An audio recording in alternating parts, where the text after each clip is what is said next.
మీనరాశిలో జన్మించినటువంటి వారు ముఖ్యంగా 2025 సంవత్సరం ఏ విధంగా ఉండబోతుంది? మీ జీవితంలో గొప్ప మార్పు చెందబోతుంది. మీ జీవన విధానం మార్పు చెందబోతుంది. మీ కష్టాలన్నీ పటాపంచలు కాబోతున్నాయి మీనరాశి వారికి. మరికొద్ది రోజులలో శని మీ జన్మరాశిలోకి రాబోతున్నాడు.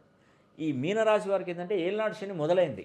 కాబట్టి ఆ ఏలినాటి శని ప్రభావం నుండి తప్పించుకోవాలంటే 2024 డిసెంబర్ 28వ తారీఖున శని త్రయోదశి అనురాధ నక్షత్రయుక్తంగా వస్తుంది. కాబట్టి వీలైతే ఒక్కసారి శని హోమం జరిపించుకోండి. పేరు గోత్రనామాలు పంపించండి. శని హోమం జరిపించి ఆ వీడియో పంపిస్తాను. ఇప్పుడు ఉన్నటువంటి గోచారం చూస్తే గురువు తృతీయంలో, కుజుడు పంచమంలో, కేతు సప్తమంలో, బుధుడు 9వ ఇంట, రవిచంద్రుడు దశమంలో, శని శుక్రుడు వ్యయంలో, రాహు జన్మంలో ఉన్నారు మీనరాశి వారికి.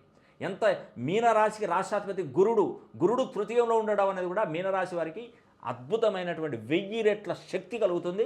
మీ జీవితం బాగుపడుతుంది. మీరు వ్యాపారంలో లాభాలు వస్తాయి. ఆర్థికంగా నిలదొక్కుంటారు.